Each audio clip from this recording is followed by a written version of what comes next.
What's growing on, gardeners? On today's video, I'm taking you for a peek behind the curtain. Most organic gardeners are spraying their plants with chemicals. They're just keeping it a secret. And on today's video, I'm going to share with you all what that secret spray is and why they're keeping it so quiet. If you're new to the channel, please subscribe, hit the bell for notifications, and check out my Amazon store and Spreadshop links in the video description for everything I use in my garden and awesome custom apparel and gear. To be clear, I'm not talking about every single organic gardener and every single species of plant. For example, here where I live on the southeastern coast of North Carolina, Zone 8B, just outside of Wilmington, North Carolina, I have never needed to spray any of my Asian persimmon trees. They just don't get any pests or diseases here, so spraying them would just be a big waste of time and money for no real benefit. Same thing with this beautiful avocado tree right here. I have never once had a reason to spray it. So this is probably going to vary from region to region. Like, folks in South Florida probably don't need to spray their mangoes or their bananas very often.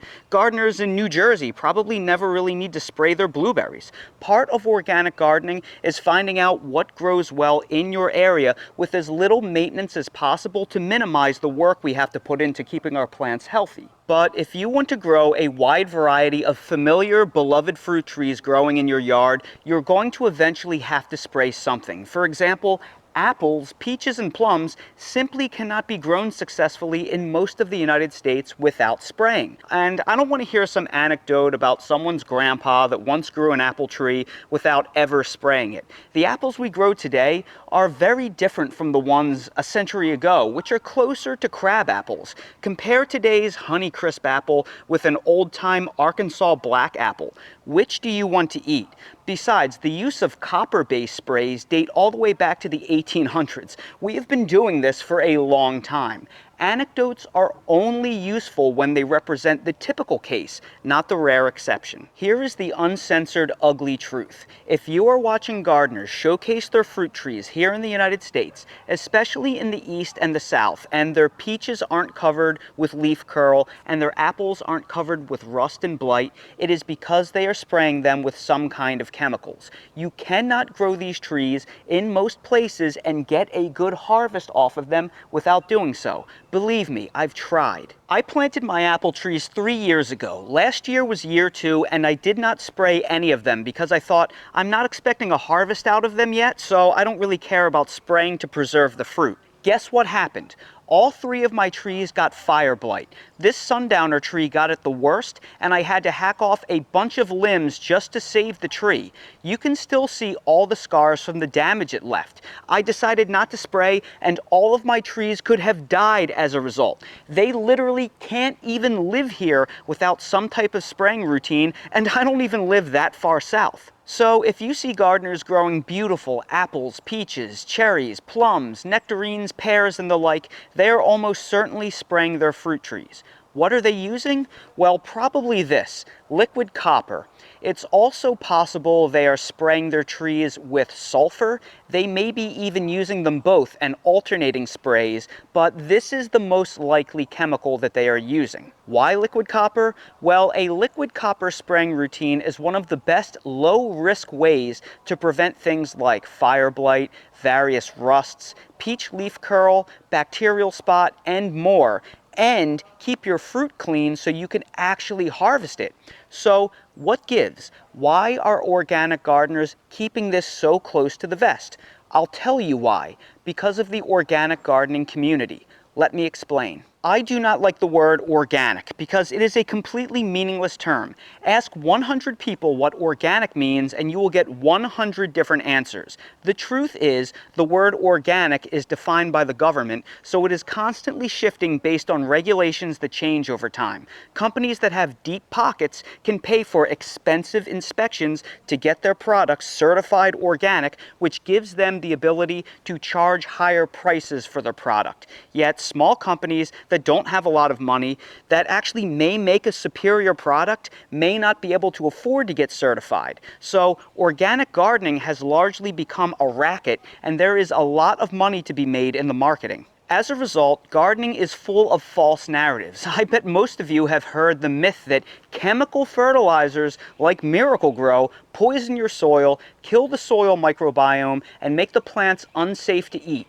Utter nonsense. Of course, building your garden atop a strong foundation of composting, mulching, minimizing tilling, and timeless organic principles is the best way to build healthy soil and plants, but that doesn't mean you can't use synthesized fertilizers occasionally to target certain plants to boost your yields or correct nutrient deficiencies that may arise from environmental problems like an unusually wet year that washes out your soil, or say you're growing a container garden. Inside a container garden, these synthesized fertilizers are highly beneficial. In fact, the very word chemical has been weaponized to convince you out of fear to spend more money on certified organic products. All a chemical is bonded elements. Water, H2O, is a chemical. Table salt, NaCl, is a chemical. The air we breathe is a mixture of chemicals, mainly N2 and O2 gas. Biology is chemical. Without chemistry, there is no life. Organic chemicals are no less chemicals than inorganic chemicals. Now that you understand this reality, the reason why organic gardeners are largely hiding their use of some sprays is because they know the flack they will catch from the organic gardening community. Rather than be overcome by backlash and mean comments for using relatively harmless products that are required to keep their plants alive, they just don't bother sharing. And honestly, that hurts all of us because it restricts the free flow of information that so many of us need to be successful and grow things that we love in challenging climates. So why am I sharing this information? Well, I don't claim to be a 100% organic gardener. I'm interested in what works best while still adhering to the old school core organic gardening principles of soil health and sustainability as best as possible. But if that means I need to occasionally spray my fruit trees with liquid copper to get big harvests of apples and peaches, and the alternative is no harvest or the trees die, then so be it. I don't let perfect be the enemy of good. I do the best I can in my challenging climate, and you know what? Anything I grow in my backyard is better than the finest certified organic food from the grocery store, even if my harvests don't technically qualify as 100% organic. And you know what? My yard never has an E. coli or staph outbreak or mass food recalls, and it's a lot more environmentally friendly to walk outside my back door to get my food than drive 30 miles round trip to the grocery store to get certified organic food. Now I'm going to share the secret spray many organic gardeners are using to keep their apples, pears, stone fruits, and other highly disease and pest-sensitive plants alive and productive.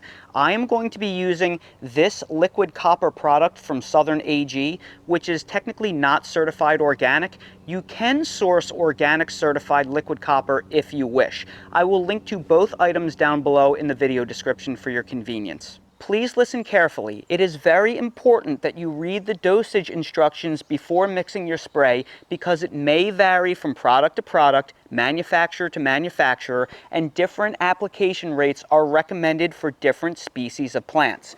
Read the label. I will be using this spray predominantly on my apples, peaches, and plums for fire blight and leaf curl control, which recommends about 1.5 tablespoons per gallon in this exact product here. This means I'll be adding 6 tablespoons to my nifty 4-gallon battery-operated sprayer. This is my second application for the year. Read the instructions for application frequencies and don't overdo it. Applied as recommended, the tiny dosage is enough to kill the harmful microorganisms without hurting your plants. But if you overdo it and abuse it, you can start damaging the plants or cause copper buildup in your soil. Copper is a micronutrient, so tiny amounts in the soil is not necessarily harmful because your plants can actually uptake and use it. But if you abuse it, everything is toxic in too high a dosage, including oxygen, sunlight, and water itself. In late fall and winter, it is popular to mix a horticultural oil as a dormant fruit tree spray in with the copper. This is something you can do at the manufacturer recommended rate for the horticultural oil you buy, then apply to your trees in late fall after all the leaves have dropped, and again in late winter before bud swell. However, I am beyond bud break with all my trees, so I cannot apply a dormant oil at this time. Instead, for broad spectrum insect control to kill any aphids, aphids, mites, or other pests that may be hiding this time of year, I'm going to mix in a natural pyrethrin concentrate at a rate of 1/2 tablespoon per gallon for this specific product. If you're using something else, consult the instructions. Only use this spray under certain conditions. First, wait until dusk to apply it. I know it doesn't look like it, but the sun has already set and it's going to be dark here very soon. I just have a really good lens that makes it look a lot brighter than it really is. These sprays can be harmful to bees if you get overspray on the flowers. Bees are diurnal, so they leave for their hives at dusk. Applying this spray late after sunset minimizes harm to bees because the copper will dry overnight and the natural pyrethrin burns off after only a matter of several hours. So by the time the sun rises again, the plants should be safe for bee activity again. Also, sunlight can react with these sprays and cause leaf scorch. Never apply during direct sunlight. Second, only apply when temperatures are warmer than 40 degrees or cooler than 80 degrees. We're going to drop to about 55 degrees tonight, and currently it's 68. So these are the perfect temperatures for me to apply this spray. And third, don't apply if it's going to rain overnight or the next day. This stuff has to dry on the trees to be effective, so you're just wasting your time and money if it's going to rain. I had to switch to my phone because my camera is too big and bulky to carry to do this, but I want to show you how to apply this spray. You want to soak down the entire tree with the spray until it is dripping. You want to make sure that you especially target those tip buds because that's where you're going to get things like fire blight. The fire blight forms in the blooms of apples. So we're going to start with the back of our trees first because it's a little bit harder for me to fit in between my fence. Now, ideally, you would not want to target the blooms, except on your apples because of the fire blight. But things like peach blooms, pear blooms, you wouldn't really want to wet them down because that's where the bees go. But this is all going to dry by the morning. And as you can see, with this pump sprayer I have, you're getting quite a bit of overspray. You don't have to use a big sprayer like this. You could always just use a manual pump sprayer, which isn't going to be nearly as generous with the amount of spray. But like the apple flowers, you definitely want to make sure you wet them down with the copper because that is where you are going to get the fire blight. And I'm sorry if this is a little bit of a shaky camera and you're not getting very good imagery, but like I said, it is quite dark out. Now we will move over to our peach tree, and we really want to make sure it does not get leaf curl. Generally, once the leaves already come out, it's too late to prevent against peach leaf curl. But like I said, I already made one application about 10 days ago, and the trees weren't nearly this advanced when I did that. Then we have our beautiful Asian pear. I don't really want to hit these blooms, but I don't really have a choice. So like I said, this is all going to dry in a matter of a few hours, and it will be safe for the bees again in the morning. I want to specifically target the foliage, and I want to target the bark itself. I think I can get a little bit better light if I turn this to 30 frames per second, but then you're going to get a little bit more image running up and down. But like I said, it's pretty dark right now. This is when you want to do this. So again, really spray these trees down. You want that trunk to be wet. You want the blooms of your apples to be dripping, but you also don't want to be so violent with the spray that you're spraying copper all over the ground. And again, you can be a little bit more controlled with a pump sprayer, but this is kind of what you have to do when you have a million trees like I do.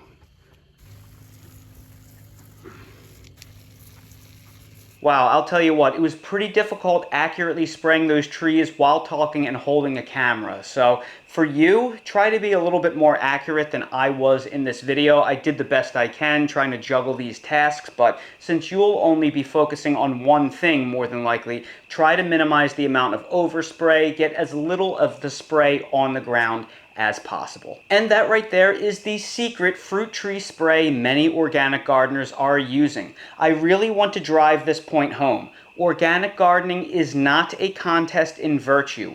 It is about working with nature as much as possible and figuring out the best way to support our plants with as little intervention as possible. However, the reality is that some plants just need human intervention because our climate is simply not conducive to total neglect. Some fruits will require sprays, and it doesn't make you a bad person if you use them. Just do so in a responsible way, select less harsh products, read the instructions, do not abuse them, and apply them at the right time of day when beneficial insects leave to minimize harm. Remember, you are doing a greater good here. Sometimes our actions may have unfortunate consequences and beneficial insect casualties, but the reality is that we are building in our backyard is overall a habitat for a huge number of beneficials, and we are creating something better and more sustainable. So at the end of the day, we are making an enormous net positive here and making the world a little bit of a better place in our backyards. So everybody, I sure hope you found this video helpful. If you did, please make sure to hit that like button, subscribe to the channel, and please ring that notification bell so you're notified when I release more videos like these. If you're curious about any of the products that I featured in this video, I will place direct links to all of them down in the video description. For everything else I use in real life in my garden, they are all linked in my Amazon storefront in the video description. So expand the video description, click on the Amazon storefront link, and you'll see everything I use in real life. And while you're down there, please check out my spread shop for custom merch if you want to support the channel. Thank you all so much for watching, and I hope to see all of you again on the next video. We're pulling apart some rotisserie chickens, so we have some all-purpose chicken meat, and guess who is here? Chicken of our own. Presence known. Ooh. Dale, I'm going to have to clean up a big pile of drool after I'm done pulling apart all these chickens, right? All right, he's being a very good boy. All right, Dale's mom, give him this piece. Come here, Dale.